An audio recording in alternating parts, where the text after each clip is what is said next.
Part 20. Lines of Division. Historians still blame slave trading on the South. They love to point out that the office of Franklin and Armfield, later named Price-Burch, is located at 1315 Duke Street in Alexandria, Virginia. To them, that's concrete evidence that the South was to blame. But that address was a part of Washington, D.C. until 1847, when that part of D.C., south of the Potomac River, retroceded to Virginia. Therefore, when Solomon Northup was kidnapped in 1841, the line which divided North and South was below the Duke Street address, proving James Birch, the slave trader who sold Solomon Northup, was actually a Northerner.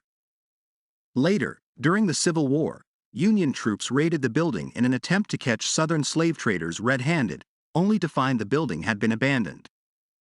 To hide their embarrassment, they converted the Price-Burch building into a jail, specifically reserved for imprisoning black people, while the Union Army occupied Alexandria. Historians also accuse the South of continuing to enslave Africans long after the Atlantic slave trade was abolished. The last slave ship, named the Clotilda, brought 110 African prisoners to Mobile Bay, Alabama, in 1860. This was clearly illegal, but the man who built and owned the Clotilda bet $1,000 that he could sneak slaves into the country, right under the nose of the Union Navy. This man, Timothy Maher, was a Northerner from Whitefield, Maine. So we've learned two lessons here. First, it was Northerners who conducted the African slave trade. They even continued to engage in it, long after it was made illegal. Second, sneaking past the Navy proves the Union had a naval blockade in place before the Civil War began. Historians credit President Lincoln for creating the naval blockade of southern ports in 1861. This was named the Anaconda Plan and has been recorded as a brilliant military strategy in the war. However, the naval blockade actually began in 1833 as Andrew Jackson's Force Act. So it wasn't a war strategy, but a means of control.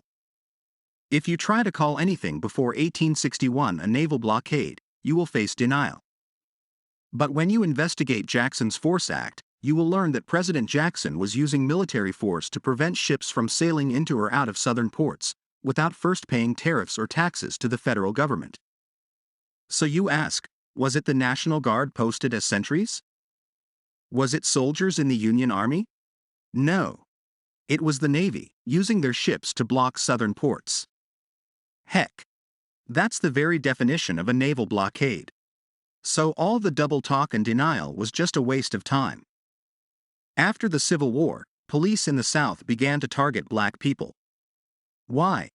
Because the North won. It's always been a political goal of the fascists to have a centralized government, where Congress would rule and pass down laws to the states and cities, ultimately transforming local police into stormtroopers.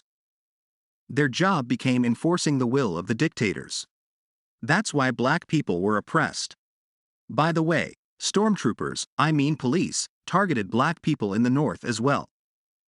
We call this systemic racism. But it came from the Union, not the Confederacy.